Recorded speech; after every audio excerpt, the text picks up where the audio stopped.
So here we are hiking today in a very hot weather, but we said we would. So let's get started with our hiking.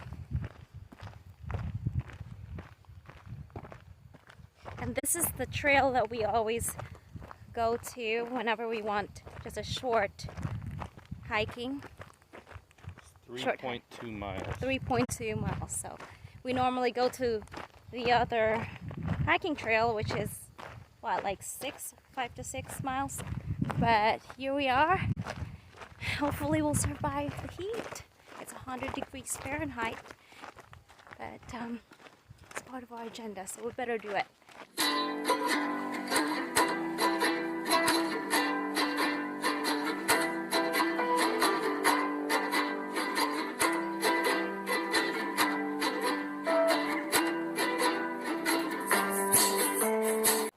Let the hike begin.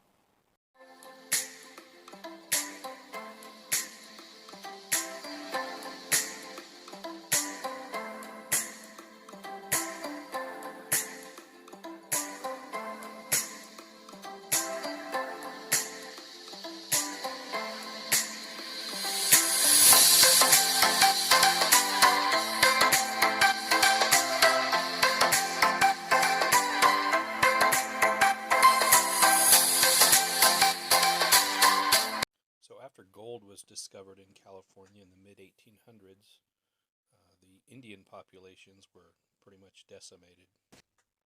The land they lived on for thousands of years was basically taken from them. Okay, so we are in a little town called Boroughfarm in northern California. And Oroville is significant for a number of reasons. One historic reason of anthropology nature is there was a Native American Indian. His name was Ishi, and in Yahi Indian that means man. He was the last, according to the mural or according to the monument, it says the last Stone Age Indian that was taken into captivity, I suppose. But he was found not far from here, maybe a couple of miles from this location that we're at. And he was a Maidu Indian of the Yahi tribe, I believe. And he was found in a slaughterhouse, like a barn that had a bunch of meat hanging in it. And the year was 1912. So I guess his family, most of his tribe was killed in some type of a massacre that had happened 15 or 20 years earlier. And he just kind of survived on his own. I guess it was him and his mother and his sister, actually. And the mother and the sister passed away, and he eventually became so distraught that he wandered down out of the hills and stumbled into the local town of Oroville and was found by a man and his son in their barn, which was being used as like a smokehouse or a place to hang their meat. And he was turned over to the University of California and became a ward of the local professor, anthropology professor there, and unfortunately died 5 or 6 years later from tuberculosis, which he had no natural immunities to. Kind of a sad story, but at least he was able to pass on some of his wisdom to the professor before his passing. He told us, how the Indians lived and how they survived, and what type of shelters they lived in, how to hunt game and trap rabbits, and all of those types of things. A large part of the Native American diet, which in today's time we kind of take for granted and we don't utilize, but if you look around, all of these oak trees produce acorns, and those acorns were the primary food of the Native Americans.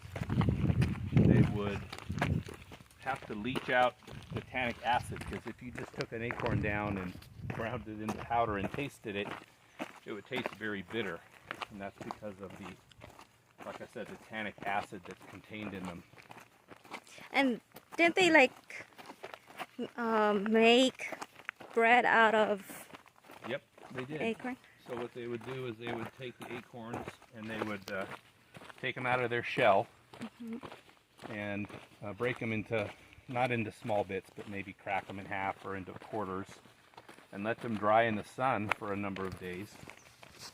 And then once they were dry enough, they would grind them with a mortise and pestle, just a flat stone that had like a bowl shape to it, and they would take a smaller stone and grind them into a powder. Then they'd set that powder out for another couple of days and let it dry. So finally, we're done hiking for the day. We're so tired and can't wait to get something cold to drink and just relax.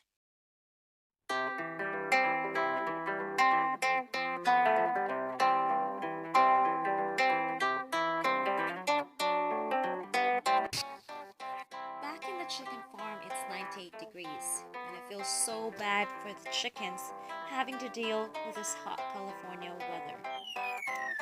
In times like this, I always make sure they have access to water where the dog could swim, and the chickens could just drink anywhere they want, and sometimes they put their legs in to cool off.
Now it's time for the selkies to get wet.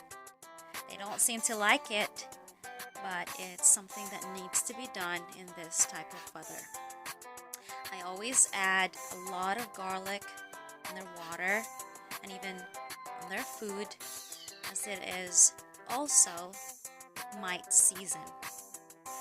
Mites are really hard to deal with. They're so tiny, but they could really kill chickens.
was a crazy hike, 100 degrees, and I'm exhausted. Good exercise. You sweated a lot, and that's good for you. Yep, and it feels good to be back in the car. It's air conditioned, and I just want to go home, take a shower, and have something really cool to drink. We've learned a lot today during the hike. We've talked about the Native Americans that dwelt in Orville area. What was the name of Ishi? The name of She was a Yahi Indian. And it was a very educational hike as well. So hope you guys like today's video, and subscribe to our channel. See you guys next time.